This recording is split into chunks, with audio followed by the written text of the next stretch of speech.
Il y a Mamadou Koulibaly, un opérateur économique et ancien président du Conseil national de patronat du Mali, qui dit que la méthode n'est pas bonne du tout.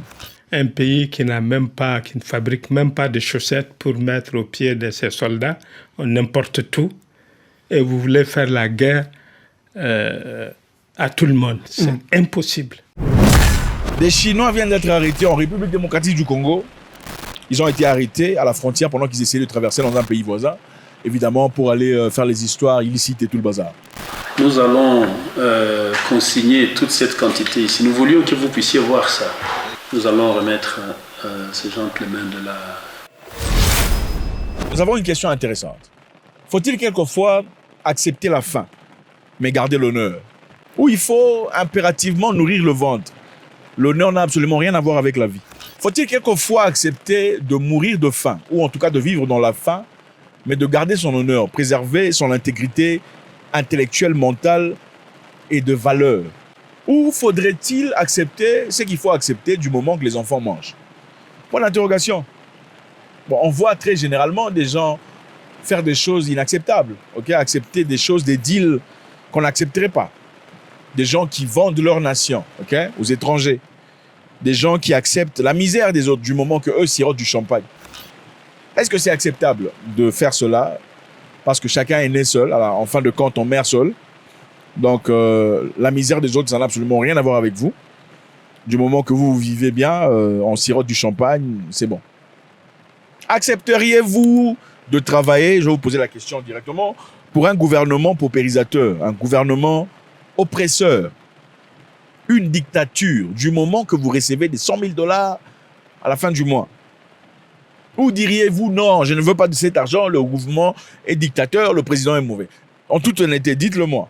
Vous accepterez l'argent ou pas? Vous faites partie d'un pays où le président est là depuis des décennies et des décennies. Tout le monde ne l'aime pas. Et vous, d'ailleurs, vous ne l'aimez pas. On vous dit, bon, venez, après avoir fait des discours, disons, le président doit partir et tout le bazar, on va vous offrir 100 000 $, même 50 000 $ à la fin de chaque mois. Vous direz, non, monsieur le président, quittez le gouvernement, quittez le pouvoir ou pas, vous changerez d'avis. Vous direz, en fin de compte, le président n'est pas aussi mauvais que ça. Eh bien, les gens sont très différents. Le Mali vient de chasser des entreprises de mining, ceux qui sont en train de miner le gold, de l'or. Barrick Gold est en train de miner depuis très longtemps. Et en fin de compte, le Mali a réalisé que Barrick Gold prend beaucoup trop d'or et paye presque absolument rien, en tout cas pas à la hauteur de ce qu'il faut payer. On a finalement jugé, écoutez, Barrick Gold, on pense qu'il est temps pour vous de... Les Maliens ont saisi l'or de Barrick Gold à hauteur de 180 millions de $ et beaucoup d'autres choses. Maintenant, on pense qu'il y a des conséquences qui arrivent. Est-ce que le Mali a évalué les conséquences de ce qui risque d'arriver? Beaucoup d'experts en parlent, beaucoup d'experts en Europe. On sait que l'expertise dépend aussi de quelle tendance on a. Mais on va essayer de voir un peu. Est-ce que le Mali est en train de se tirer une balle dans le pied? Ou bien le Mali est en train de faire ce qui est nécessaire au nom de l'honneur? Contrairement à ceux-là, en tout cas parmi vous, qui partiraient chez un président paupérisateur, un président mauvais qui est là depuis des décennies. Du moment qu'on vous donne un petit 20 000 $ à la fin du mois, vous oubliez tout votre combat. Vous changez de côté. On a vu beaucoup de gens venir ici et tout ça. Enfin, bref, rentrons dans notre histoire. Quelles sont les conséquences suite à la suspension des opérations du minier canadien Barrick Gold? Qu'est-ce qui va arriver au Mali? Plus d'1 milliard de $ de recettes minières d'ici la fin de mars. Voilà l'estimation qu'ont certains experts économiques. 1 milliard de $. Voilà ce qu'on estime pour le Mali. Mais le Mali a décidé de finalement rompre cette histoire. Est-ce que c'est une bonne chose pour le Mali ou pas? Quelles sont les conséquences? L'économie locale sera nécessairement fragilisée par cette décision. Pourquoi? Parce que Barrick Gold, c'est plus de 8 000 employés. Donc 8 000 employés maliens sont embauchés par Barrick Gold. Donc ils ont leur pain, ils ont leur beurre, ils ont leur sucré ou coca ou Fanta, peu importe comment vous appelez ça, à travers Barrick Gold. Donc en fermant ces institutions, des Maliens en souffriront clairement. N'est-ce pas? Est-ce que ça en vaut la peine ou pas? Point d'interrogation. On ne parle pas seulement de ces 8 000 personnes qui travaillent, il y a aussi des sous-traitants, des gens qui ne sont pas directement liés à cette entreprise, mais des gens qui travaillent, se font de l'argent à travers cette histoire, qui seront sans emploi. Ou bien le Mali prendra charge et s'élèvera à hauteur de Barrick Gold. Et pour que le Mali arrive, est-ce que ça sera possible de le faire sans expertise, en tout cas pour ceux qui sont en place, d'y arriver directement? Ou bien il faudra quand même un peu de temps d'apprentissage?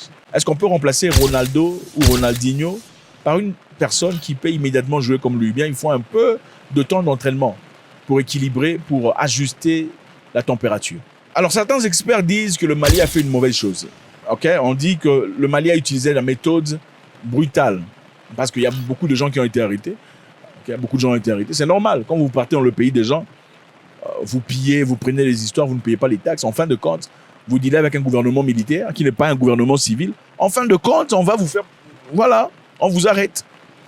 Voilà la première chose que les militaires font. On vous arrête pour que vous reveniez dans l'ordre. Il y a Mamadou Koulibaly, un opérateur économique et ancien président du Conseil national de patronat du Mali, qui dit que la méthode n'est pas bonne du tout.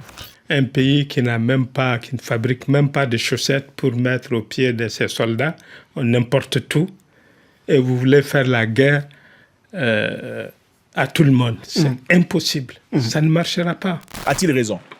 Fallait-il arrêter ces personnes pour enfin qu'ils reviennent dans l'ordre? Fallait-il saisir des lingots d'or, comme l'a fait le gouvernement malien, pour emmener l'ordre?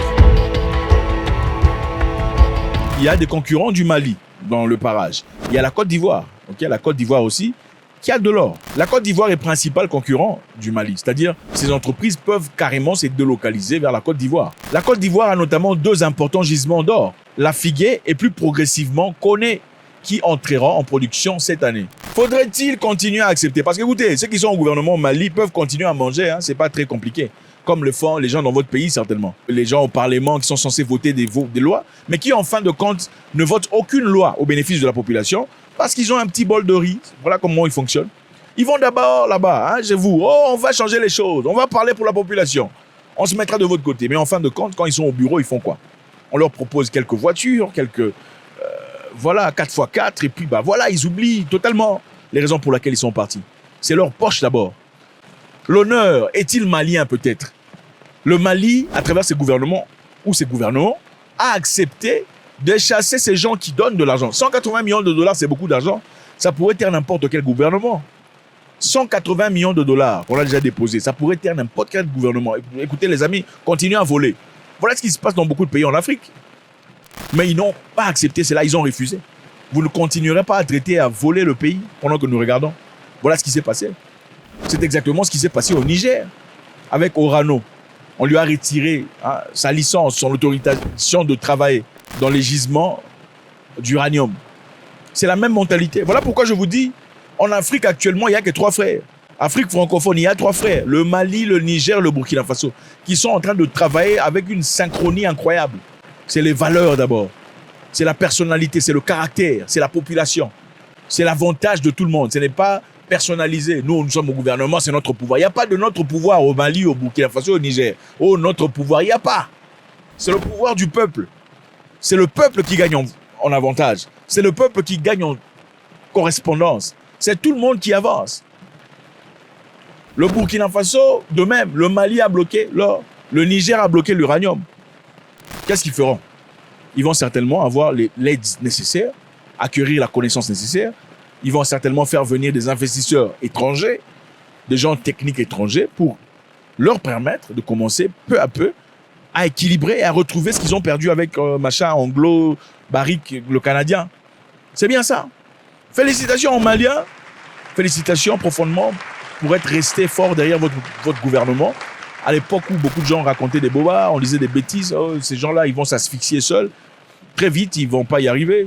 Au moment où la CEDEAO bloquait la porte au Mali, les Maliens sont restés derrière leur gouvernement. Ils n'ont pas trahi comme le font beaucoup de pays africains. Il y a des traîtres à l'intérieur qui se prétendent votre frère. Oh, mon frère, ils ne sont pas vos frères. Les seuls frères en Afrique, jusque-là, francophones, c'est les Mali, le Niger et le Burkina Faso.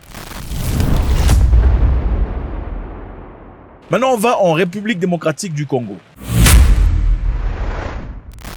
Des Chinois viennent d'être arrêtés en République démocratique du Congo avec 400 000 $ en cash et des lingots d'or.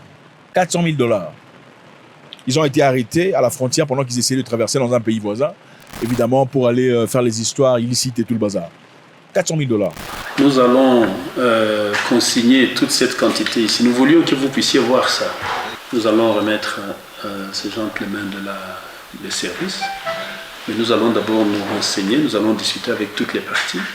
Et lorsqu'on aura discuté avec toutes les parties, nous allons, parce que l'enquête continue, il faut qu'on trouve Et voilà qu'on trouve, qu'est-ce qu'il y a encore là-bas? Moi, ma première question est celle-ci.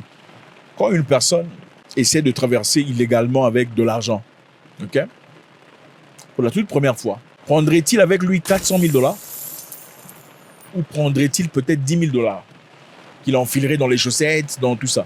Quand une personne est en train de se voler pour la toute première fois, prendra-t-il 400 000 $ ou peu? Ça veut simplement dire que ce n'est pas la première fois. Ils le font très naturellement. C'est vrai qu'ils ont été condamnés, ils seront jetés en prison pour 7 ans. Bon, j'espère que ça sera 7 ans, ça ne sera pas une année, ensuite ils sortent. Ce n'est pas la première fois, c'est-à-dire qu'ils le font très naturellement, très généralement, ils le font souvent. Ok? C'est-à-dire peut-être que cette fois-là, comme ils ne peuvent pas le faire tout seuls, ce n'est pas possible de traverser avec 400 000 $ sans avoir au moins une personne interne qui va vous aider à le faire. Peut-être que la personne a dit, écoutez, vous avez 400 000 $, avec les 400 000 $, moi je veux mon 100 000 $ ou mon 50 000. On le lui a refusé, la personne dit, ok, moi je veux vous accuser, carrément. Est-ce une possibilité ou pas? Parce que disons, vous êtes étranger dans un pays africain. Essayez-vous de traverser avec 400 000 $ ou peu? Ou peut-être 20 000, 20 000, 20 000, 7 000. Si vous avez fait 400 000 $, c'est que vous étiez sûr de ce que vous étiez en train de faire. Que vous arriverez quelque part et vous verrez une personne bien précise qui vous laisserait passer, une personne à l'immigration, une personne qui travaille pour ces opérations. Mais cette personne qui, naturellement, cette fois-là, a été absente ou a décidé de vous accuser. Mais félicitations au gouvernement, à ceux qui ont arrêté cette personne. Et on espère qu'on va emmener ça jusqu'à la fin, c'est-à-dire qu'ils iront en prison et ils y resteront. Ça ne sera pas une histoire pour faire du buzz et tout le bazar et ensuite ils disparaîtront après. Parce qu'on sait comment ça fonctionne de temps en temps. On arrête des gens et puis après ils disparaissent, on les laisse partir. C'était seulement pour faire du buzz, pour donner l'impression qu'on travaille. Mais on espère que ce n'est pas le cas. Alors, ces entreprises chinoises sont implantées dans plusieurs villes à l'est du Congo, y compris Lugusha, Kituku, Kaboke, Singuro, Mitobo. Ils n'ont pas tenu leurs promesses. Ils ont promis de construire des écoles, des ponts, des routes, des hôpitaux et des stades et de bourses aux étudiants congolais. Voilà la promesse que les Chinois ont fait aux Congolais. Mais cette promesse, évidemment, qui est une promesse vide. Alors voilà, au Mali, il y a des choses qui arrivent. Ces gens-là vont partir. Il y aura beaucoup de boulot qui seront perdus. Mais est-ce que le gouvernement malien sera en mesure de renverser la vapeur? En RDC, on attrape des gens, et c'est félicitations pour eux, des Chinois, on est en train de traverser avec 400 000 $. Inacceptable. Ces genres d'histoire, ça arrive en Chine, on vous finit. Hein? En Chine, ça rigole pas, on vous termine directement. Oh, fraude, machin, 20 000 $, on te termine. Bah, pourquoi on ne termine pas ces gens-là? Il y a combien de Congolais qui sont en prison en Chine? Point d'interrogation. Pourquoi les Chinois sont spéciaux? Il faut appliquer chez eux, chez vous, la loi qu'ils appliquent chez eux, c'est aussi simple que ça. Est-ce que les Chinois feraient-ils ce genre d'histoire chez eux? Absolument pas, ils ne le feraient pas. God bless.